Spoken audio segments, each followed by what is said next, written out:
प्यारे बच्चों, LGR study paramedical के यूट्यूब चैनल में आप सभी का स्वागत है। आज जो है हम लोग मैथमेटिक्स के मोस्ट इंपॉर्टेंट क्वेश्चन का डिस्कशन करने वाले हैं, जो कि पैरामेडिकल प्रवेश परीक्षा के लिए काफ़ी महत्वपूर्ण है। तो एक एक क्वेश्चन ध्यान से सीखने की कोशिश करिएगा, एक भी क्वेश्चन स्किप नहीं कीजिएगा, क्योंकि सभी क्वेश्चन काफ़ी सेलेक्टिव जो है आज हमने यहाँ पर आपके क्लास में लिया है। तो चलिए शुरू करते हैं। चीज़ों को सीखने समझने की कोशिश करिएगा और सेशन को लाइक करके अपने दोस्तों में शेयर जरूर कर दीजिएगा। और आपको पता होना चाहिए कि डेली क्लास का जो PDF है प्यारे बच्चों, आपको LGR स्टडी ऐप पर जो है मिल जाएगा। तो प्ले स्टोर पर आप लोग सर्च करेंगे LGR स्टडी ऐप, तो दो ऐप आपको देखने को मिलेगा, जिसका एक का तो लोगो व्हाइट होगा, दूसरा का लोगो रेड होगा। इस रेड वाले ऐप पर ही आपको यूट्यूब पर जितने भी क्लासेज अब होंगे उसका PDF आपको यहाँ पर मिलेगा। ये ऐप इंस्टॉल कीजिएगा तो कुछ इस तरह का इंटरफेस आपको देखने को मिलेगा। यहाँ पर जो PDF नोट्स वाला सेक्शन है, इसी में आपको क्लास के 10 मिनट के बाद सभी क्लास का जो PDF है बिल्कुल फ्री में आपको इस ऐप पर मिल जाएगा। तो ये वाला ऐप तो आप लोग डाउनलोड कर ही लीजिएगा और इस ऐप को भी डाउनलोड कर लीजिएगा। यह वाला ऐप है, इसमें आपको यहाँ पर देख सकते हैं कि मॉक टेस्ट, स्टडी मटेरियल और क्विज बिल्कुल फ्री में आपको इस ऐप पर मिल जाएगा। तो दोनों ऐप आप लोग जरूर जो है ना डाउनलोड कर लीजिएगा। वीडियो के डिस्क्रिप्शन में लिंक है या फिर प्ले स्टोर से आप लोग भी डाउनलोड कर सकते हैं। चलिए शुरू करेंगे। चीज़ों को सीखने समझने की जो है कोशिश करिएगा। फर्स्ट महत्वपूर्ण क्वेश्चन आपके सामने है और चलिए देखते हैं हम लोग क्वेश्चन को कि क्या क्वेश्चन के द्वारा पूछा जा रहा है। क्वेश्चन है कि एक व्यापारी अपने स्टोर से खरीदी जाने वाली वस्तुओं पर 10% की छूट का विज्ञापन देता है। ठीक, 650 रुपया मूल्य का एक कुकर, 500 रुपया मूल्य का एक हीटर और 65 रुपये मूल्य का एक बैग खरीदने वाले ग्राहक को कुल कितनी छूट मिली। देखिए प्यारे बच्चों क्या करते हैं, इस क्वेश्चन को भारी समझ लेते हैं। देखिए ये है क्वेश्चन बहुत ही आसान, लेकिन आप लॉजिक लगाइएगा तब होगा। चलिए देखते हैं कि कितना सिंपल क्वेश्चन है ये। क्वेश्चन देखते ही आप यह मत समझ लीजिए कि ये तो बहुत भारी हमसे नहीं बनेगा, तब तो दिक्कत है। कोशिश करिएगा तो आराम से क्या हो जाएगा, बन जाएगा। देखिए क्वेश्चन कितना आसान जो है ना इसमें जो है ना पूछा गया है। सबसे पहले आप देखिए कि जिस ग्राहक ने वस्तु खरीदा वो कुल कितने जो है ना रुपया का वस्तु खरीदा। तो यहाँ पर देखेंगे सर, उसने तो सबसे पहले 650 रुपया का कुकर खरीदा। ठीक है, 650 रुपया का उसने खरीदा कुकर। फिर उसने 500 रुपया का हीटर खरीदा। चलो ठीक, 500 रुपया का हीटर उसने खरीदा और फिर 65 रुपया का उसने खरीद लिया प्यारे बच्चों एक जो है ना बैग। आप सबसे पहले उसके पूरे खरीदारी का कुल मूल्य जो है ना निकाल लीजिएगा। तो इसको जोड़ेंगे तो प्यारे बच्चों होगा यहाँ पर आपका 5 और 5 6 11 का हो जाएगा आपका 1 हासिल। यहाँ पर आपको देखने को मिलेगा 1 6 5 11 और 1 12, यानी कि देखा जाए तो उस ग्राहक ने 1215 रुपया का कुल जो है ना उसने 1215 रुपया का कुल खरीदारी किया। अब यहाँ पर क्वेश्चन में ध्यान से देखिएगा, तो क्वेश्चन में बोला गया है कि एक व्यापारी अपने स्टोर से खरीदी जाने वाली वस्तुओं पर 10% का जो है ना छूट देने की विज्ञापन जारी कर रखा है। उसने कहा रखा है कि मैं अपने दुकान से खरीदने वाले सभी वस्तुओं पर 10% का छूट दूंगा। तो ये छूट जो है ना प्यारे बच्चों, इस पर भी 10% लागू होगा, इस पर भी 10% लागू होगा, इस पर भी 10% लागू होगा, सब वस्तु पर लागू होगा। तो हमने सब वस्तु का मूल्य निकाल लिया है। अब आपको कुछ करना है नहीं, क्योंकि 10% का छूट दिया गया था, तो हम 1215 का हम 10% निकाल लेंगे। इतना का क्या निकाल लेंगे, हम 10% निकाल लेंगे। इतना का 10% निकालने के लिए 10 को आपको 100 से क्या करना पड़ेगा, भाग देना पड़ेगा। 1 0 से प्यारे बच्चों 1 0 यहाँ पर कैंसिल हो जाएगा। इस 10 से जब भाग देने जाइएगा 1250 को, तो यहाँ पर आपके एक अंक पहले दशमलव लग जाएगा, यानी कि सीधा सीधा बोला जाए कि छूट कितना मिला, तो 121.5 रुपया छूट मिलेगा। कितना छूट मिलेगा, 121.5 रुपया छूट।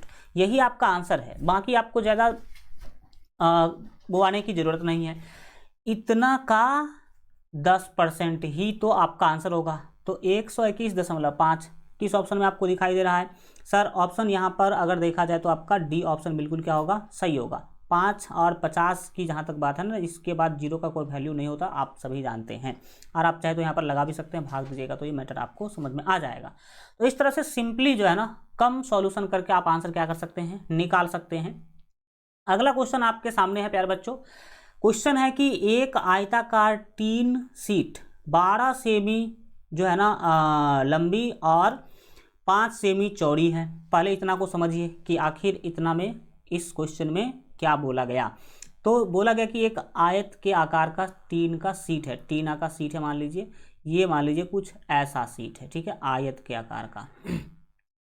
इसने बोला कि 12 सेमी तो इसकी लंबाई है, यानी कि इसकी जो लंबाई है वो 12 cm, ये हो गया आपका प्यारे बच्चों 12 cm, और 5 सेमी चौड़ी है। चौड़ाई कितना है, ये चौड़ाई मान लीजिएगा कि 5 cm आपको यहाँ पर दिया गया है। इसे लंबाई से इस प्रकार है ना रोल्ड किया जाता है, यानी कि इसको मोड़ा जाता है लंबाई के अकॉर्डिंग। किसके अकॉर्डिंग, तो लंबाई के अकॉर्डिंग इसको क्या किया जाता है, मोड़ा जाता है कि आमने सामने के सिरों को एक दूसरे से स्पर्श करते हुए बेलन बनाया जा सके। इसको मोड़ करके शीट को गोल शेप में घुमा करके इसका बनाया जाता है, मतलब ये एक बेलन बनाया जाता है। क्या बनाया जाता है, बेलन। लेकिन इसको लंबाई के अकॉर्डिंग क्या किया जाता है, मोड़ा जाता है, चौड़ाई के अकॉर्डिंग नहीं। यानी कि जब इसको मोड़ा जाएगा तो इधर से समझ लीजिए ऐसे मोड़ा जाएगा, इस साइड को कुछ इस तरीक़ा से घुमा करके क्या किया जाएगा, मोड़ा जाएगा। ऐसे नहीं घुमाया जाएगा, ठीक है ना, ऐसे नहीं घुमाया जाएगा। ऐसे मतलब हाइट 5 cm रखेगा, इसमें हाइट कितना cm रखेगा, 5 cm। यानी कि मान लीजिए कि इसको घुमा करके बेलन बनाया गया, घुमा करके क्या बनाया गया, बेलन बनाया गया। तो बेलन कुछ इस प्रकार का बना, बेलन मान लीजिए कि कुछ इस प्रकार का क्या हुआ, इसका बना। इसका हाइट जो है ना प्यारे बच्चों, हाइट होगा 5 cm। हाइट कितना होगा प्यारे बच्चों, तो इसका हाइट होगा 5 cm। 1 मिनट 5 वहाँ पर लिख देंगे, ठीक है। कितना हाइट होगा, तो इसका जो हाइट है प्यारे बच्चों वो मिल जाएगा आपको 5 cm। और ये जो है ना 12 cm, ये 12 cm जो प्यारे बच्चों जो लंबाई थी वही हो जाएगी इसकी परिधि, वही क्या हो जाएगी, इसकी परिधि हो जाएगी। तो यहाँ पर अगर परिधि की बात करी जाए, किसकी बात करी जाए, परिधि की, ठीक है, तो परिधि यहाँ पर प्यारे बच्चों मिलेगा 12 cm। कितना cm, 12 cm इस वाले बेलन में। तो आपको बोला गया कि बेलन का आयतन क्या है। बेलन का आयतन निकालना बहुत सिंपल है, सिंपल फंडा है। बेलन का आयतन निकालने के लिए आप सभी जानते हैं फार्मूला होता है पाई आर स्क्वायर एच। तो पाई तो पाई है, आर का वैल्यू आपको निकालना होगा और एच का वैल्यू देख सकते हैं क्वेश्चन में 5 cm दे रखा है। तो हम सबसे पहले आप क्या करेंगे, हम निकालने की कोशिश करेंगे त्रिज्या निकालेंगे। त्रिज्या निकालना बहुत आसान है क्योंकि परिधि आपको क्वेश्चन में दे रखा है। तो परिधि क्या होता है प्यारे बच्चों, परिधि होता है 2 पाई, है ना, आर। परिधि जो है ना बेलन का परिधि होता है 2 पाई आर। जो वृत्त का परिधि है वही बेलन का भी क्या होगा, परिधि होगा। तब परिधि जो है 2 पाई आर होता है, ये है 12 cm के बराबर। इससे अगर आप भाग दीजिएगा 12 में तो ये कट के 6 हो जाएगा। अब आपको निकालना है आर का वैल्यू, तो हम आर बाएं रखेंगे, दाहिने में प्यारे बच्चों 6 आपके पास है। ये जो पाई यहाँ पर दिखाई दे रहा है, पाई को दाहिने भेजिएगा तो ये बट्टा के नीचे आ जाएगा। तो 6/पाई cm आप बोल सकते हैं कि इसका हमें त्रिज्या मिल गया। क्या मिल गया, त्रिज्या। अब आप इसका आराम से क्या कर सकते हैं, निकाल सकते हैं आयतन। क्या निकाल सकते हैं, आयतन। तो लिखेंगे इसीलिए आयतन बराबर, क्या लिखेंगे, इसीलिए आयतन बराबर, ठीक है, आयतन। चूंकि बेलन है तो बेलन का आयतन निकालना आप जानते हैं पाई आर स्क्वायर एच। तो पाई को प्यारे बच्चों अभी आप पाई ही रखिए क्योंकि ऑप्शन में पाई ही रखा गया है। पाई गुने हम आर स्क्वायर करेंगे, आर स्क्वायर, आर का वैल्यू 6/पाई मिला है। तो चूंकि आर स्क्वायर करना है तो हम 6/पाई और गुने क्या कर देंगे, 6/पाई कर देंगे। चीज़ों को ध्यान से समझिएगा तो ज़्यादा आपको फायदा होगा। एच का वैल्यू क्वेश्चन में देखेंगे तो आपको 5 है, एच का वैल्यू कितना है 5। तो हम प्यारे बच्चों यहाँ पर क्या करेंगे, एच का वैल्यू 5 रख देंगे। अब आप काटने उठने का जो है जुगाड़ लगाइए तो देखेंगे कि यहाँ पर इस पाई से ये 1 पाई तो कैंसिल हो गया। इसके बाद आप गुना कर लीजिए। गुना करेंगे तो प्यारे बच्चों आप 5 से अगर गुना करेंगे 6 को तो 6 पंचे 30, और 30 को अगर आप 6 से गुना करते हैं तो 6 18 यानी कि 180 हुआ। और नीचे में ये पाई दिखाई दे रहा होगा, ये पाई नीचे में आप लगा दीजिए। 180 बट्टे पाई आपका CM³ में होगा, चूँकि आयतन है। यही आपका फाइनल आंसर हो जाएगा। तो इसी चीज़ों को अगर आप बच्चा से सीख लेते हैं तो बहुत फास्ट में बना पाएंगे। तो 180 बट्टे पाई CM आपका CM³ आपका ए ऑप्शन ही बिल्कुल क्या हो जाएगा, सही हो जाएगा। चलिए आगे बढ़ते हैं। और अगर अभी तक आप सेशन को लाइक नहीं किए हैं तो जल्दी से नीचे में लाइक का बटन दबा दीजिए। क्वेश्चन नंबर 3 को देखिए। क्वेश्चन नंबर 3 है कि 7 सेमी आधार त्रिज्या वाले 24 सेमी ऊंचे शंकु को तैयार करने के लिए कितने क्षेत्रफल की लौह चादर, यानी कि लोहा के चादर का वो बनाना चाहता है, तो लौह चादर की आवश्यकता होगी। तो लौह चादर की आवश्यकता कितनी होगी, वो भी शंकु को बनाने के लिए। ये यहाँ पर आपको क्या करना है, बताना है। तो सिंपल सी फंडा है, आप बनाना चाहते हैं शंकु। क्या बनाना चाहते हैं, शंकु बनाना चाहते हैं। चीज़ों को सीखिए, सीखने में टाइम लगेगा, लेकिन जब सीख लीजिएगा तो आपको एग्जाम में बनाने में टाइम नहीं लगेगा। ये हमें मान लीजिए कि शंकु बनाना है, और इस क्वेश्चन में बोला है कि आधार की जो त्रिज्या है ना, 7 सेमी आधार की त्रिज्या होनी चाहिए। यानी कि इस शंकु को बनाने के टाइम पर आपको त्रिज्या रखना है 7 CM। त्रिज्या कितना रखना है, 7 CM, यानी कि त्रिज्या हो गई 7 CM। 24 CM ऊंचे शंकु को तैयार करने के लिए, यानी कि इसका जो हाइट है प्यारे बच्चों वो रखना है 24 CM। कितना CM, 24 CM हाइट रखना है। इसमें कितने चादर आएगी उसका पूरा क्षेत्रफल निकालना, यानी कि शंकु का कुल पृष्ठीय क्षेत्रफल आपको निकालना पड़ेगा। तो शंकु का कुल पृष्ठीय क्षेत्रफल निकालने के लिए फॉर्मूला होता है pi r into L plus R. तो r और h तो आपके पास है, लेकिन l नहीं है। तो सबसे पहले आपको प्यारे बच्चों निकालना पड़ेगा l। इसे देखिए यहाँ पर फिगर में, ये आपका अगर केंद्र मानते हैं तो ये होगा त्रिज्या। क्या है प्यारे बच्चों, ये त्रिज्या है। और ये यहाँ पर आप ध्यान से देखेंगे तो इसे कहेंगे हम लोग हाइट, यानी कि ऊंचाई। और ये जो दिखाई दे रहा है ना, ये कहलाएगी तिर्यक ऊंचाई। क्या कहलाएगी, ये प्यारे बच्चों कहलाएगी तिर्यक ऊंचाई, जिसे हम L से सूचित करते हैं। किससे सूचित करते हैं, L से सूचित करते हैं। तो आपको सबसे पहले निकालना पड़ेगा L, तो लिखेंगे इसीलिए L बराबर। L निकालने का फार्मूला आपको ऑलरेडी पता होना चाहिए, नहीं पता है तो सीख लीजिए, क्या दिक्कत है। L निकालने का फार्मूला तो h² माइनस r², h² और माइनस होता है r²। वैल्यू बैठाइए, मान पाइए, सिंपल सा फंडा है। h का वैल्यू अगर देखेंगे तो यहाँ पर आपके पास 24 है, तो 24 का स्क्वायर और माइनस r का वैल्यू देखेंगे तो 7 है, तो 7 का यहाँ पर कर देंगे स्क्वायर। अब आप जल्दी से इसको सॉल्व कर लीजिए। 24 का स्क्वायर प्यारे बच्चों आपको याद होना चाहिए 576 होता है। 500 कितना होता है, 76। और 7 का स्क्वायर तो बच्चा को भी याद होगा, 49। अब घटा लीजिए जल्दी से जल्दी, कितना होगा और बता दीजिए कि कितना इसका जो है ना, सॉरी 1 मिनट, प्लस होता है। ये क्या होता है, h² प्लस r², तो प्लस लगा लीजिएगा, बाय मिस्टेक हो गया यहाँ पर। अब 576 और 49 को जोड़िए तो 9 6 15 का हो जाएगा 5 हासिल 1 4 7 11 और 1 12 का हो जाएगा 2 और हासिल फिर 1 और 5 यहाँ पर 6, यानी कि 625। और रूट 625 का वैल्यू होता है प्यारे बच्चों 25, यानी कि 25 गुने 25 625 होता है। एल का वैल्यू आपको मिल गया, इसीलिए शंकु का कुल पृष्ठीय क्षेत्रफल आपको निकालना है। क्या निकालना है, शंकु का कुल पृष्ठीय क्षेत्रफल। तो लिखेंगे इसीलिए शंकु का कुल पृष्ठीय क्षेत्रफल बराबर, शंकु का कुल पृष्ठीय क्षेत्रफल निकालने का आप सूत्र जानते हैं, क्या होता है, pi r into L plus R. अब आप इसमें वैल्यू बैठाइए, मान पाई आंसर पाइए। पाई का वैल्यू आप जानते हैं 22 बट्टा क्या होता है प्यारे बच्चों, 7 होता है। आर का अगर वैल्यू देखेंगे तो क्वेश्चन से देख लीजिए क्या दिक्कत है। आर का वैल्यू 7 और एल का वैल्यू 25, तो चलिए रख देते हैं। आर का वैल्यू यहाँ पर हम रख लेंगे 7, एल का वैल्यू देखा हमने अभी जस्ट 25 था, और आर का वैल्यू फिर से हम रखेंगे 7। इसको सॉल्व करने के लिए जाइएगा तो ये 7 कह रहा है कि हम इसे जाके कट जाएंगे, तो कट गया, ठीक। अब आप क्या करेंगे, यहाँ पर देखिए तो 22 आपको दिखाई दे रहा है, कोष्ट हटाएंगे तो प्यारे बच्चों गुना आएगा, 25 7 कितना होगा, 7 5 12 यानी कि हो जाएगा प्यारे बच्चों 32। कितना होगा, 32। 32 को आपको गुना करना है 22 से, तब 32 दूना 64, ठीक, और 32 दूना 64, यानी कि 4 6 4 10 का 0 हासिल 1 704। कितना होगा प्यारे बच्चों, 704। और चूंकि क्षेत्रफल है तो CM² 704 CM² आपका फाइनल क्या होगा, आंसर होगा। तो देख लीजिए कौन सा ऑप्शन सही है, 704 cm²। C option is the right answer for this question. Okay, तो सी ऑप्शन आपका बिल्कुल ठीक हो जाएगा। तो ये प्रोसेस अगर आप जानते होंगे तो आप फास्ट में काम कर पाएंगे। नेक्स्ट हम देखेंगे आपके अगले महत्वपूर्ण क्वेश्चन को। क्वेश्चन नंबर 4 आपके सामने है।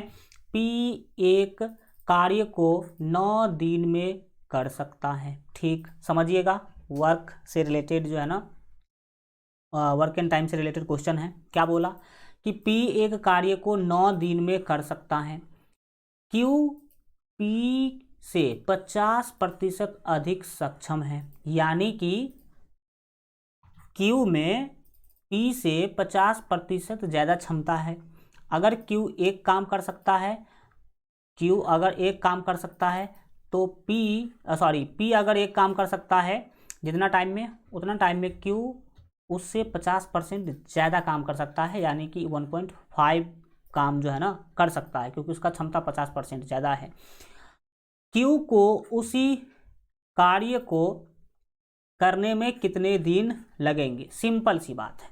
देखिए, पी है, एक काम को वो क्या करता है, 9 दिन में करता है। ठीक है, अब इसमें क्वेश्चन में बोल रहा है कि क्यू जो है ना पी से 50% अधिक सक्षम है। यानी कि इसमें 50% क्षमता जो है ना वो ज़्यादा है। तो क्यू को अगर दे दिया जाए इसी काम को करने के लिए तो वो कितने दिन में करेगा? क्योंकि इसका क्षमता ज़्यादा है तो ये काम को करने में टाइम कम लेगा। ठीक है, तो देखिए यहाँ पर अगर आप ध्यान से देखेंगे तो हम आपको पूरा प्रोसेस के तहत क्या कर देते हैं, समझा देते हैं। वैसे तो एक लाइन में समझा जा सकता है कि अगर मान लीजिए कि P का जो क्षमता है, किसका क्षमता, P का क्षमता मान लीजिए कि 1 है, तो इसीलिए Q का क्षमता, किसका क्षमता प्यारे बच्चों, Q का क्षमता, तो Q का क्षमता उससे 50% ज़्यादा होगा। तो 1 का 50% कितना होगा, 50/100 कर दीजिएगा, 1 0 से 1 0 कट जाएगा और 1 को बिल्कुल 5 दूना 10 हो जाएगा, तो 1/2, 1/2। यानी कि अगर P का क्षमता 1 है तो इससे 1/2 क्षमता ज़्यादा है Q में। तो दोनों को जोड़ दीजिएगा, 1 में 1/2 जोड़िएगा तो 3/2 होगा। कितना होगा, 3/2। यानी कि Q का क्षमता है प्यारे बच्चों 3/2। Q का क्षमता कितना है, 3/2 है, उससे 50% ज़्यादा। अब ध्यान से देखिएगा क्वेश्चन में, तो चूंकि P जो है ना कार्य को प्यारे बच्चों करते हैं 9 दिन में, कितने दिन में, कार्य को 9 दिन में करते हैं। इसीलिए अगर आप यह कहने की कोशिश करें कि Q उसी कार्य को कितने दिन में करेगा, तो सिंपल बात है 9 भागा आप कर दीजिए। देखिए, चूंकि इसका क्षमता, P का क्षमता 1 था तो 9 दिन में कर रहा है, Q का क्षमता 3/2 है, तो इसको भाग दे दीजिए 3/2 से, 3/2 से भाग दीजिएगा तो आपका आंसर मिल जाएगा। इसको हम फिलहाल 9/1 कर देते हैं। भाग देने जाइएगा तो 9 का ये लिख लीजिए, गुना में चेंज कर दीजिए, 2 जाएगा ऊपर और 3 आएगा नीचे। 3 से प्यारे बच्चों इस 9 को भाग दीजिएगा तो 3 तिया 9, 3 गुने 2 यहाँ पर आपका 6 हो जाएगा। कितना हो जाएगा, 6। तो 6 आपका फाइनल आंसर है, यानी कि सी ऑप्शन आपका बिल्कुल सही हो जाएगा। वैसे भी 6 × 9 होता है, क्योंकि 50% ज़्यादा वो क्या है, सक्षम है काम को करने में। तो इस तरह से लॉजिक लगा करके सिंपली आप इस तरह के क्वेश्चन को उड़ा सकते हैं। नेक्स्ट क्वेश्चन हम देखेंगे प्यारे बच्चों आपके क्वेश्चन नंबर 5 को। क्वेश्चन नंबर 5 है कि वह लघुत्तम संख्या ज्ञात कीजिए। लघुत्तम मतलब छोटी से छोटी संख्या ज्ञात कीजिए जिसे 12, 18, 36, 45 से विभाजित किए जाने पर क्रमशः जो है ना 8, 14, 32 और 41 शेष बचे। तो ये तो सिंपल क्वेश्चन है, लेकिन जब शेष डिफरेंस आपको देखने को मिल रहा है तो वहाँ पर हल्का घबराहट आपको होगा। लेकिन यहाँ पर एक चीज़ ध्यान से देखिए कि 12 में से अगर आप 12, 36 और 45 से विभाजित करने जा रहे हैं तो शेष आपको बच रहा है क्रमशः 8, 14, 32 और 41। तो आप ज़रा एक काम करिए कि 12 में से आप घटाइए 8, 12 का जो है ना भागफल जो उसमें शेष कितना बचता है, 8। तो आप यहाँ पर 12 में से अगर आप 8 घटाते हैं, 12 में से 8 घटाएंगे तो प्यारे बच्चों मिलेगा 4। फिर आप 18 में से घटाइए 14, तो सर 18 में से अगर हम 14 घटाते हैं तो मिलेगा फिर से 4। फिर आप देखिए कि 36 में से घटाइए 32, तो सर 36 में से अगर हम 32 घटाते हैं तो यहाँ पर मिलेगा 4। फिर आपके पास बचा था 45, 45 में से 41 घटाइए, तो 45 में से घटाइएगा 41, तो यहाँ पर सीधी सीधी बात है 4 आ जाएगी। तो जब प्यारे बच्चों इसका जो डिफरेंस है ना सेम देखने को मिले, डिफरेंस सेम देखने को मिले, तो दिल के सारे घबराहट को दूर कर दीजिए और जो संख्या बोला गया है उसका एलसीएम निकाल लीजिए। तो 12, 18, 36 और 45 इसका एलसीएम निकाल लीजिए, वही आपका क्या होगा आंसर होगा। लेकिन ये केवल डायरेक्ट एलसीएम निकालेंगे कब, जब यहाँ पर डिफरेंस जो है ना सेम देखने को मिलेगा, तब इस लॉजिक का आप लोग अप्लाई कर लीजिएगा। तो देखिए सबसे पहले आप इसमें 2 से लगा सकते हैं, तो 6 दूना 12, 9 दूना 18, 18 दूना 36 और 45। तो भाई साहब कहेगा हम नहीं कटेंगे 2 से, तो उसको छोड़ दीजिए, उसको टोकिए ही मत। फिर आप 2 से लगा सकते हैं, तो 2 तिया 6 होगा, 9 में भाग नहीं लगेगा तो 9 रहेगा, लेकिन 9 दूना 18 और 45 फिर से इस बार नहीं कटा। इसमें आप फिर से 3 से लगा दीजिए, तो 3 से लगाएंगे तो 3 का 3, 3 तिया 9, 3 तिया 9 और 15 तिया 45, 15 तिया 45, इस बार तो 45 से कटेगा भाई। फिर 3 से लगाइए, तो ये एक तो एक ही रहेगा, 3 का 3, फिर 3 का 3 और 3 पंचे 15। तो इसीलिए प्यारे बच्चों यहाँ पर आपको एलसीएम जो मिलेगा इस सबको गुना करिए, 2 गुने 2 गुने 3 गुने 3 गुने 5, यही आपका एलसीएम होगा। जरा जल्दी से गुना कर लीजिए। तो गुना करने के लिए जाएंगे तो 2 दूना 4, 4 पंचे 20, 20 तिया 60 और 60 छत्रिक 18 यानी कि 180। बिल्कुल ठीक है, 180 आपका बी ऑप्शन बिल्कुल क्या हो जाएगा, सही हो जाएगा, कोई दिक्कत नहीं है, ये आपका फाइनल क्या हो जाएगा, आंसर हो जाएगा। ओके, देखा आपने, घबराइए नहीं, जब कभी क्वेश्चन आए तो घबराइए नहीं, सीखिए, सीखिएगा, सीख करके जाइएगा तो एक भी क्वेश्चन नहीं छूटेगा। नेक्स्ट क्वेश्चन का बात करेंगे प्यारे बच्चों।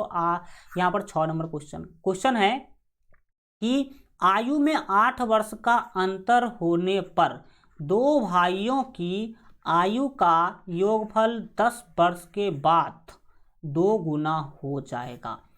मतलब एक भाई मान लीजिए जितना वर्ष का है, दूसरा भाई उससे 8 वर्ष छोटा है, 8 वर्ष का आयु में अंतर है।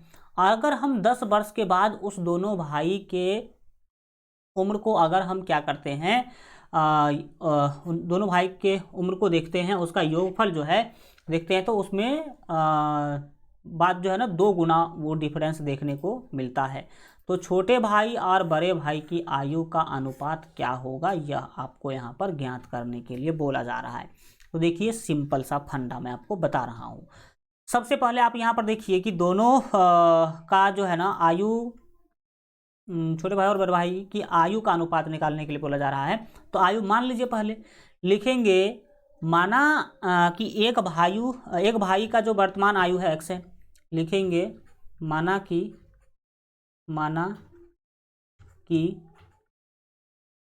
एक भाई का वर्तमान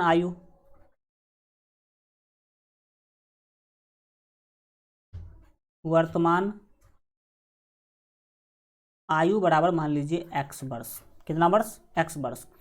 तो इसीलिए प्यारे बच्चों दूसरे भाई, ठीक है ना, दूसरे भाई का वर्तमान आयु आप अपने दिमाग से लगा सकते हैं, क्योंकि इसने बोला है 8 वर्ष का अंतर है। तो मान लीजिए इसका उम्र है x प्लस 8, x प्लस क्या है 8। तो बड़ा भाई है x प्लस 8, छोटा भाई मान लीजिएगा कि x वर्ष का है, ठीक है। अब प्रश्न में ध्यान से देखिए, ये एक बात तो इसने बोला कि 8 वर्ष का अंतर है, तो उसका तो हमने यहाँ पर क्रिया कर लिया।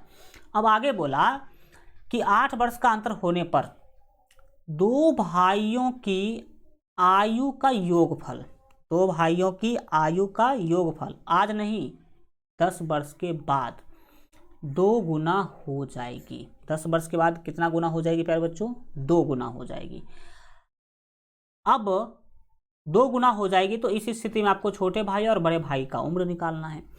अभी बताइए आप लोग जरा जल्दी से यह बताइए कि अभी जो छोटा भाई है उसका उम्र कितना है x, उसका उम्र है x।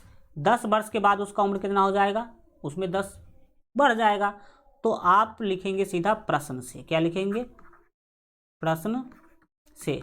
प्रश्न में सीधा सीधा बात बोला गया है कि 10 वर्ष के बाद उसके आयु जो है ना वो डबल हो जाएंगे, 2 गुना देखने को मिलेंगे। देखिए अभी छोटे भाई का उम्र x है, 10 वर्ष के बाद इसमें 10 वर्ष जुट जाएगा, ठीक। और फिर अभी देखा जाए तो बड़े भाई का उम्र जो था, बड़े भाई का जो उम्र था वो x + 8 था, लेकिन 10 वर्ष के बाद इसके उम्र में भी 10 जुट जाएगा। अब इसका जो गुणनफल है, इसका क्या चीज़, गुणनफल है ना, वो 2 गुना है, 2 गुना हो जाएगी वर्तमान उम्र का। अभी बताइए अभी उम्र कितना है। अभी अगर देखा जाए तो छोटे भाई का उम्र है वर्तमान में x, और उसके बड़े भाई का जो उम्र है प्यारे बच्चों x + 8 थी। बड़े भाई का उम्र x प्लस कितना थी, 8। अब इस क्वेश्चन ने बोला है कि 10 वर्ष के बाद के उम्र को जब गुना करेंगे ना, 10 वर्ष के बाद के उम्र को गुना करेंगे तो इसके वर्तमान उम्र का जो योग है, वर्तमान उम्र का प्यारे बच्चों कौन चीज़, जो योग है ना वो 2 गुना कम होगी, यानी कि इसको 2 से गुना करेंगे तब जाके क्या होगी, बराबर होगी। ये मान लीजिए कि सीधा समझ लीजिए 20 है और ये 10 थी, तो इसको बराबर करने के लिए हम इसमें क्या कर देंगे, 2 से गुना कर देंगे। तो ये ऐसा क्वेश्चन में क्या किया गया है, बोला गया है। एक बार और आप लोग इस क्वेश्चन को क्या कर लीजिए, पढ़ लीजिए। क्वेश्चन में सीधा सीधा बोला गया था कि 8 वर्ष का अंतर होने पर 2 भाइयों की आयु का योगफल 10 वर्ष के बाद है ना 2 गुना हो जाएगा। 10 वर्ष के बाद क्या हो जाएगा, 2 गुना जो है ना हो जाएगा। ऐसा क्वेश्चन में आपको क्या किया गया था, बताया गया था। तो चलिए अभी देखते हैं। यहाँ पर याद रखिएगा योगफल बोला है क्वेश्चन में, गुणनफल नहीं बोला है, तो यहाँ पर आपको योगफल लगा लेना है। क्या लगा लेना है, योगफल, यानी कि यहाँ पर योग लगा लेना है। अब आप ज़रा जल्दी से इसको क्या करेंगे, सॉल्व करेंगे। सॉल्व करिएगा तो आप सभी जानते हैं ये तो होगा x + 10, बिल्कुल ठीक है। और प्लस में इसको अगर जोड़ेंगे तो ये x + और 10 8 कितना होगा प्यारे बच्चों, 18 होगा। 18 हुआ। फिर दाहिने अगर देखा जाए तो ये 2 लिख लीजिए, और फिर x आपको दिखाई दे रहा है, ये वाला x और ये वाला x, ये क्या हो जाएगा, 2x हो जाएगा। आप प्लस में बच जाएगा 8, ठीक। अब आप इसको अगर सॉल्व करने की कोशिश करेंगे तो यहाँ पर आपको दिखाई देगा कि 1x और 1x, ये तो हो गया 2x, 10 और 18, ये भी प्यारे बच्चों हो जाएगा 28, प्लस 28 होगा। और दाहिने देखिए 2 से आप इसको गुना करिए तो 2x जो है ना 2 गुना हो जाएगा, तो ये हो जाएगा 4x, और फिर प्लस 8 गुना हो जाएगा 16, 8 गुना कितना हो जाएगा 16। अब आप यहाँ से x का वैल्यू निकालने की कोशिश करिए तो ये आपको 2x दिख रहा है, 4x में से आप घटाएंगे और इसको बाएं, 4x को बाएं लाइएगा तो -4x हो जाएगा। दाहिने में आपके पास 16 है, ये 28 दाहिने जाएगा तो -28 हो जाएगा। ज़रा अब आप इसको सॉल्व करिए, 4x + 2x जो है ये होगा -2x। इसके बाद दाहिने अगर आप घटाइएगा तो 8 में से 6 गया तो आपको मिल जाएगा 2, और यहाँ पर 1 चूँकि होगा माइनस में, ये माइनस कट जाएगा। 2 से 12 को भाग दीजिएगा तो 6 मिल जाएगा आपको, यानी कि आपको प्यारे बच्चों x बराबर मिल गया 6। यानी कि एक भाई का उम्र तो आपको मिल गया, एक भाई का उम्र तो मिल गया, क्योंकि एक भाई का उम्र आपने x माना था, तो ये तो आपको 6 वर्ष मिल गया, ठीक है। अब दूसरे भाई का उम्र निकालेंगे तब जा कर के हम लोग आयु का अनुपात निकाल पाएंगे। दूसरे भाई का उम्र है x + 8, कितना है, x + 8, तो लिखेंगे इसीलिए x + 8 बराबर, x + 8 बराबर कितना होगा, तो सर 6 + 8 बराबर 14, 6 + 8 बराबर क्या होगा, 14 होगा। तो सीधा सीधा समझ लीजिए एक भाई का उम्र जो है ना वो 6 वर्ष और दूसरे भाई का उम्र हो गया 14 वर्ष। दोनों का अनुपात आप फाइंड कर लीजिए, काटिएगा तो 3 दूना 6 और 7 दूना 14, यानी कि आंसर मिलेगा 3:7। 3:7 आंसर आपको ऐसे ही मिल जाएगा। तो जो कि ऑप्शन अगर देखा जाए 3:7 है कि नहीं, हाँ है, बी ऑप्शन आपका बिल्कुल क्या हो जाएगा, सही हो जाएगा। चलिए आगे बढ़ते हैं। क्वेश्चन नंबर हम लोग देखेंगे 7 को, तो समझने सीखने की कोशिश करिएगा। क्या पूछ रहा 7 नंबर क्वेश्चन, काफ़ी महत्वपूर्ण है और ध्यान से आपको सीखने सोचने का यहाँ पर जरूरी पड़ सकता है। क्वेश्चन है कि एक स्कूल के 30 शिक्षकों में से 60 वर्ष की आयु का एक शिक्षक सेवानिवृत्त हो गया। सेवानिवृत्त यानी कि रिटायर हो गए। 30 शिक्षक थे, उसमें से एक 60 वर्ष उम्र वाला एक टीचर क्या हो गए, सेवानिवृत्त यानी कि रिटायर हो गए, यानी कि वो चले गए होंगे। उसके स्थान पर 30 वर्ष की आयु के एक अन्य शिक्षक को नियुक्त किया गया। 60 वर्ष वाला चले गए और 30 वर्ष वाला क्या हुए हैं, आए हैं। परिणाम स्वरूप जिसके कारण जो है शिक्षकों की माध्य आयु जो है ना वो आपको बताना है कि 6 माह घट जाएगी या 1 वर्ष घट जाएगी या उतनी ही रहेगी या कितनी रहेगी। तो ध्यान से यहाँ पर समझिए मेरे बातों को। माध्य जहाँ तक बात है कि कैसे निकाला जाता है, तो आप सभी जानते हैं अगर 30 शिक्षकों के आयु का माध्य निकालना है, 30 शिक्षकों के आयु का अगर आपको माध्य निकालना है तो 30 शिक्षकों के आयु का योग करना होगा। आयु का क्या करना होगा, आयु का योग, और उसको 30 से भाग देना होगा। शिक्षकों की संख्या से भाग देंगे ना, तो आपको उसे 30 से क्या करना होगा, भाग देना होगा। मैं यहाँ पर क्या कर रहा हूँ और उसको समझने की कोशिश करिए। मान लीजिएगा कि आरंभ में 30 शिक्षकों की माध्य आयु जो है ना x वर्ष थी। हमने मान लिया कि शुरुआत में जो 30 शिक्षक थे उसका माध्य आयु मान लीजिए कि x वर्ष, माध्य आयु कितना था, x वर्ष था, एवं शिक्षकों के आयु का जो योग है वो मान लीजिए कि m है। शिक्षकों के आयु का योग क्या है प्यारे बच्चों, m है।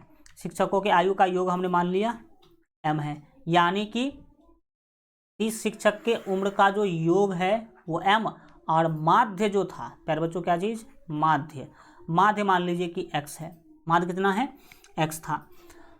तो अगर हम x के बारे में बात करेंगे कि x कितना होगा, x क्या है, माध्य है। अब माध्य बराबर फार्मूला होता है शिक्षकों के आयु का योग बट्टा शिक्षकों की संख्या का। तो शिक्षकों के आयु का योग हमने माना है m, तो m बट्टा हो जाएगा 30। m क्या है, 30 शिक्षक के उम्र का योग है, और 30 क्या है, शिक्षकों की संख्या है। इसको आप मान लीजिए समीकरण 1। ये कब का सिचुएशन है, x कितने शिक्षक का माध्य है, तो शुरुआत में जो 30 शिक्षक थे उसी का माध्य है। लेकिन भाई साहब 60 वर्ष वाले एक शिक्षक चले गए और 30 वर्ष वाले एक शिक्षक आ गए, तो अब तो माध्य में यानी कि x के वैल्यू में बदलाव होगा। ठीक है, तो लिखेंगे इसीलिए जो है ना परिवर्तित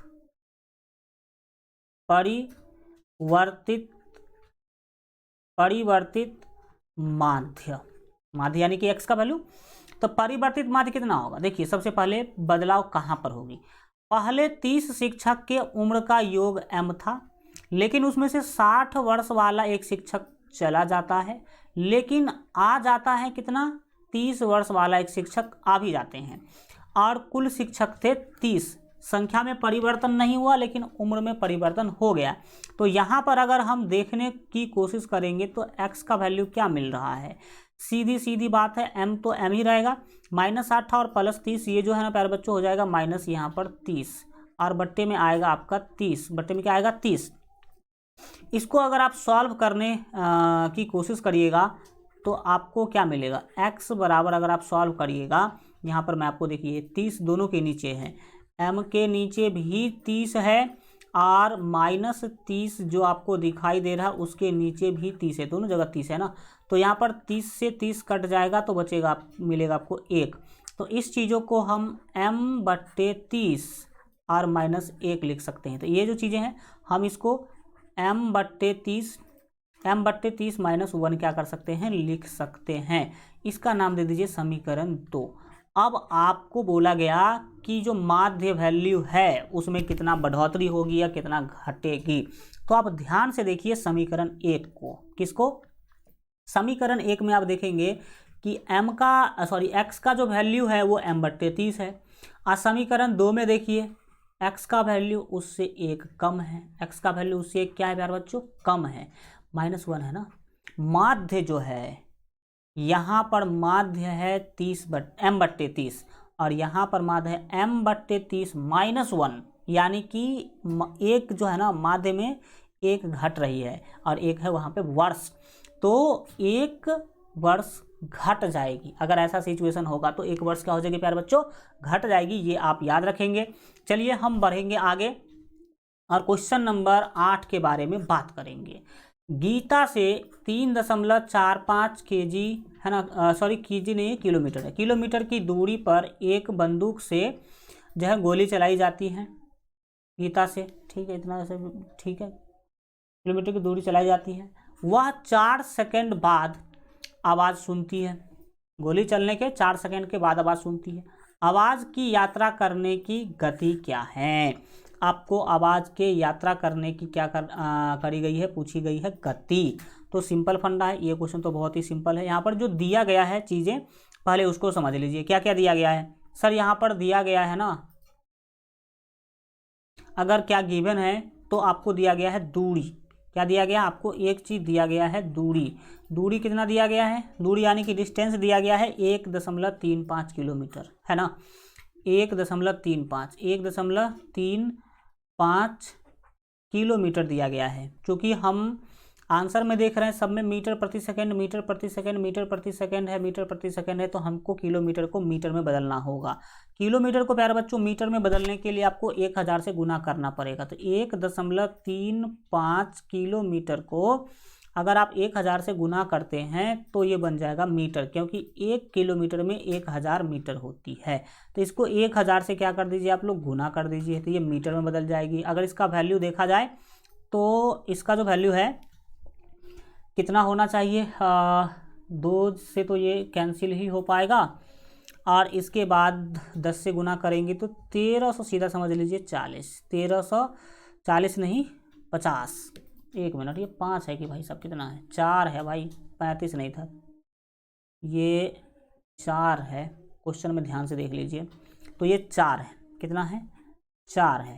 तो यहाँ पर आपको 4 रख लेना है, और इस पर 1 जीरो आ जाएगा जब गुना करिएगा। तो 1340 मीटर आपको दूरी मिल गया। अब बात करें समय का, यानी कि टाइम का, तो टाइम 4 सेकंड दे रखा है, 4 आपको सेकंड दे रखा है, टाइम 4 सेकंड। अब आपको क्या निकालना है? सीधी सीधी बात, आवाज़ की यात्रा करने की गति यानी कि चाल निकालना है। क्या निकालना है? चाल। तो लिखेंगे इसीलिए चाल बराबर सिंपल सूत्र है, दूरी बट्टा समय।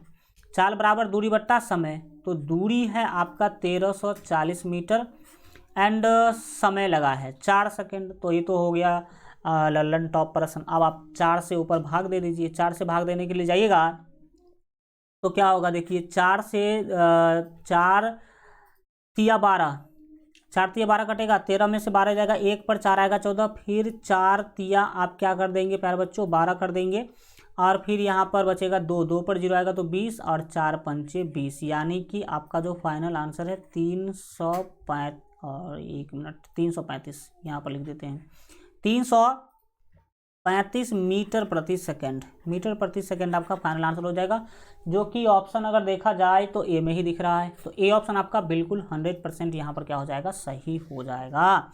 ओके, नेक्स्ट बात करेंगे हम लोग प्यारे बच्चों क्वेश्चन नंबर 9 के लिए। क्वेश्चन नंबर 9 हल्का। देखिए एग्जाम जो होता है आपका, तो एग्जाम में सभी क्वेश्चन तो ऐसे नहीं होंगे कि 1 मिनट में बन जाए। कुछ क्वेश्चन ऐसे होंगे जो 30 सेकंड में बनेगा, कुछ क्वेश्चन ऐसा होगा जो 1 मिनट में बनेगा, कुछ क्वेश्चन ऐसा होगा जो 2 मिनट भी ले सकता है, और कुछ क्वेश्चन 5 मिनट भी ले सकता है। तो सब टाइप का क्वेश्चन आपको सीख के जाना है। ये क्वेश्चन हल्का लेंदी है लेकिन है बहुत आसान, ठीक है ना। ये क्या क्वेश्चन पूछा जो देखिए, एक निश्चित अवधि के लिए 10% है ना प्रति वर्ष की दर पर जो है ना 1800 रुपया पर चक्रवृद्धि ब्याज 378 है। यहाँ पर आपको ब्याज का वैल्यू दे दिया गया 378 वर्षों में, समय ज्ञात कीजिए। तो यहाँ पर आपको टाइम निकालना है। क्या निकालना है? टाइम यानी कि समय। अब हम देखेंगे इस क्वेश्चन में क्या क्या दे दिया गया है। तो सबसे पहले गिवन क्या सब है, तो सबसे पहले आप देख लीजिए कि आपको रेट दिखाई दे रहा है। रेट कितना प्यारे बच्चों, यानी कि दर कितना है, 10% वार्षिक है। जनरली वार्षिक ही काउंट किया जाता है। इसके बाद अगर बात करेंगे मूलधन का, तो मूलधन यहाँ पर आप देख पा रहे हैं, बिल्कुल ठीक है भाई, मूलधन आप देख पा रहे हैं 1800। तो यानी कि आपको पी का वैल्यू मिल गया कितना, 1800। मूलधन को पी से सूचित करते हैं। और इसके बाद एक चीज़ और आपको दिया गया है क्वेश्चन में, जो कि है CI, चक्रवृद्धि ब्याज, कंपाउंड इंटरेस्ट। CI कितना दिया गया है, तो CI दिया गया 378। कितना दिया गया है, 378 आपको CI दिया गया है। अब आप तीन चीज दिए रहने पर आपको निकालना है प्यारे बच्चों समय, यानी कि टी निकालना है। आपको बताना है कि टाइम कितना होगा, कितने टाइम में ये चीज़ें हो पाएगी, 378 रुपया ब्याज बन पाएगा। तो सिंपल है, आपको सी आई का फार्मूला याद होना चाहिए। सी आई का फार्मूला याद है, मान बैठा दीजिएगा, आंसर आ जाएगा। तो देखिए सी आई का फार्मूला लिखिएगा, लिखिएगा सूत्र से। क्या लिखिएगा? सूत्र से। ये सूत्र से आप लोग चीज़ें जानते हैं।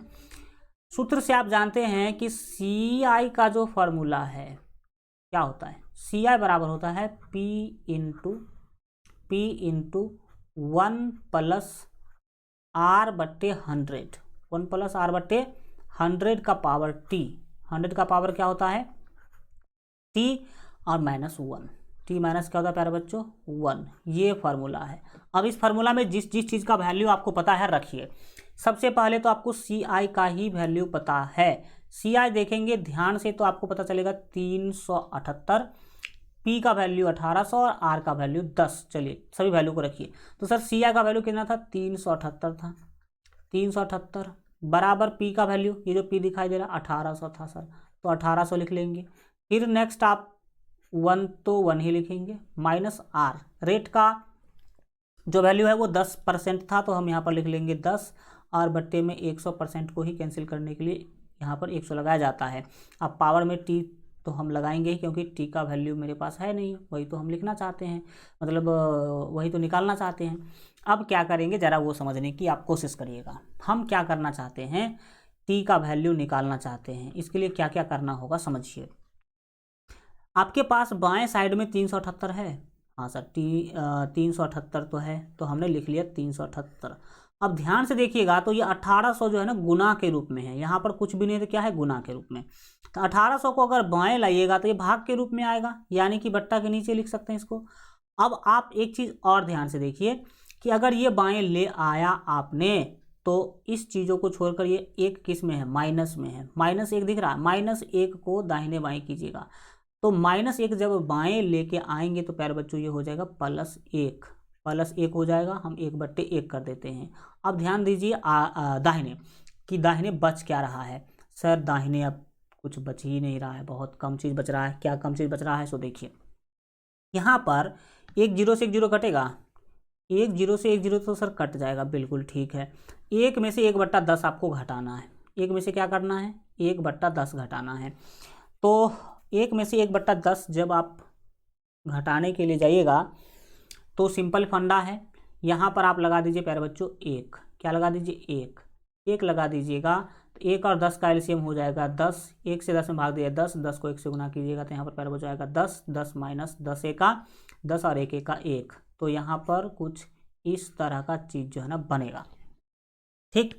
और माइनस नहीं है, प्लस है। ये क्या है? प्लस है, हल्का मिस्टेक मत करिएगा, ध्यान से रखिएगा, प्लस है। अब आप बाएं में भी क्या करेंगे? जोड़ घटाव करने का काम करेंगे, तो करिए, क्या दिक्कत है?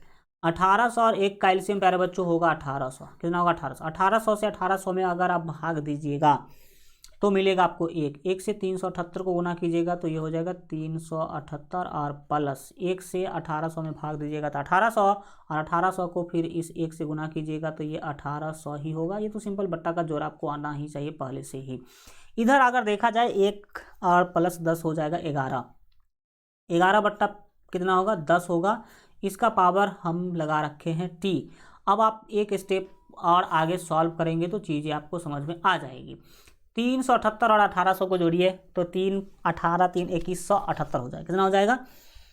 बिल्कुल ठीक है, लेकिन यहाँ पर काट भी तो सकते हैं आप। कैसे काटेंगे ज़रा पहले आप जोड़िए। तो 18 और 3 2178 होगा, तो यहाँ पर लिख लेंगे हम लोग 2178, और बट्टे में है 1800। बट्टे में कौन है? 1800 है। भाग देने की कोशिश करिए। भाग देने की अगर आप कोशिश करिएगा, भाग देने के लिए जाइएगा तो 18 से अगर भाग दीजिएगा तो 18 से इसको अगर भाग दीजिएगा तो ये हो जाएगा प्यारे बच्चों 100। 1 मिनट देखिए, 18 से भाग देंगे तो ये 100 होगा, क्योंकि 18 कट जाएगा। अब फिर 18 से इसको भाग देने के लिए आइए तो देखिए 18 का 18 कटेगा, फिर 21 में से 18 गया तो 3 हुआ, 3 पर ये 7 आएगा तो 37 होगा।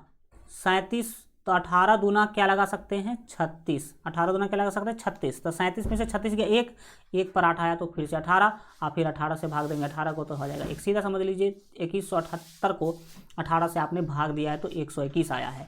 अब दाहिने में जो भी प्रोसेस है उसको भी तो देखना पड़ेगा। दाहिने में क्या है 11/10 है, तो दाहिने में 11/10 का पावर हम लिख देंगे टी, 11/10 का पावर टी लिखेंगे। अगर एक स्टेप और सॉल्व करने की कोशिश करी जाए तो आप देख सकते हैं कि बाएं में बचा 121/10, 121/10, और आप दाहिने में देखेंगे तो 11 यहाँ पर आपको मिल रहा है 10 और पावर में है टी। अब एक बात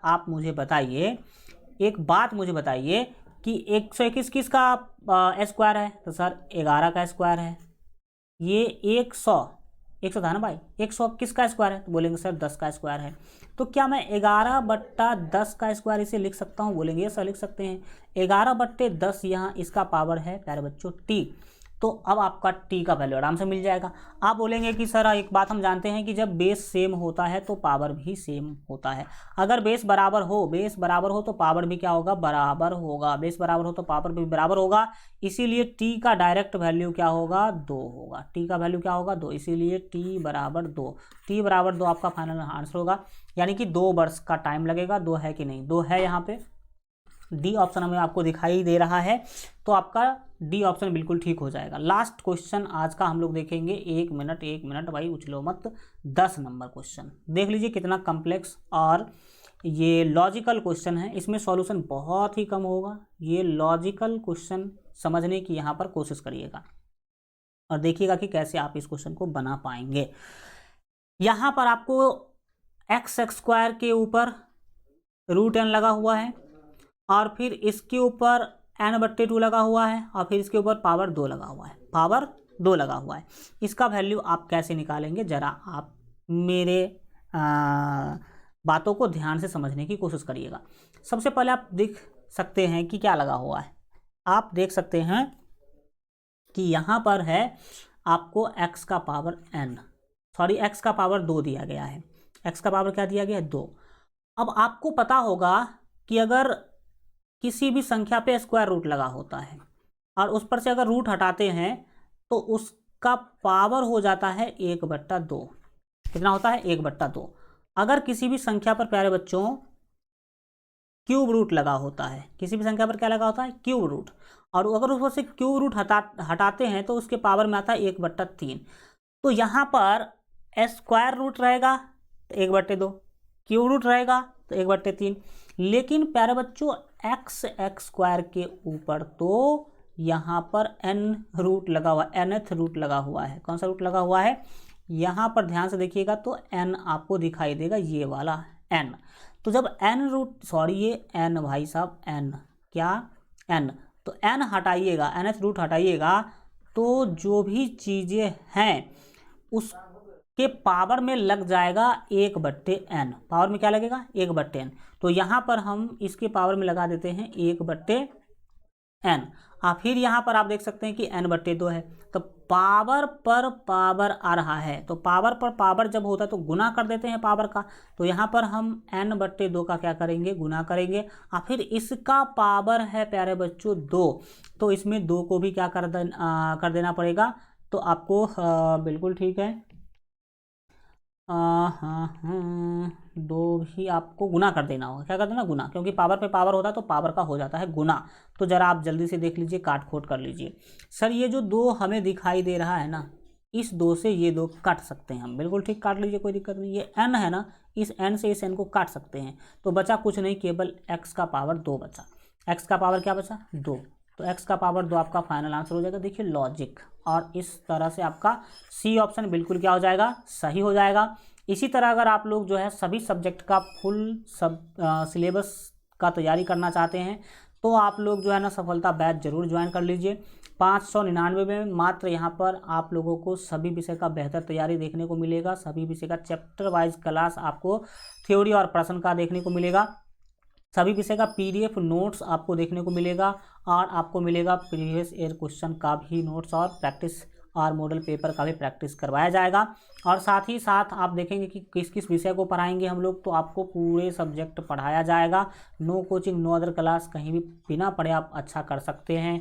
कोर्स का फी आप अगर अभी भी लेते हैं तो 599 में मिल जाएगा। अब ये ऑफर खत्म हो जाने के बाद आपको नहीं मिल पाएगा।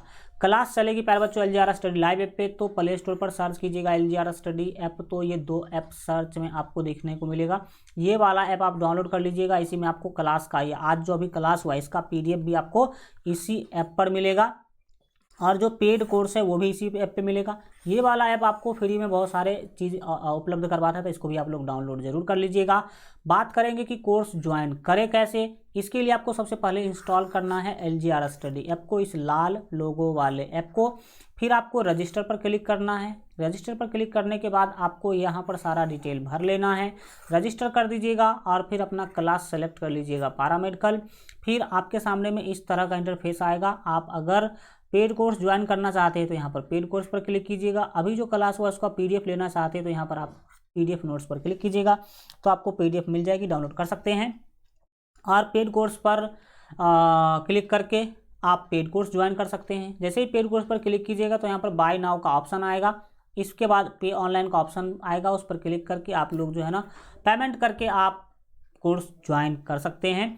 और कोई दिक्कत हो तो आप इस पर भी कॉल कर सकते हैं, आप व्हाट्सएप मैसेज कर सकते हैं, आपको सारा जो है ना प्रॉब्लम का समाधान जो है दिया जाएगा। आशा करते हैं कि क्लास बहुत अच्छा लगा होगा। क्लास अच्छा लगा हो तो वीडियो को लाइक करके शेयर कर दीजिए अपने दोस्तों में, ताकि सभी तक यह क्लास पहुंच सके। Thank you so much, good bye, take care, मिलेंगे अगले क्लास में।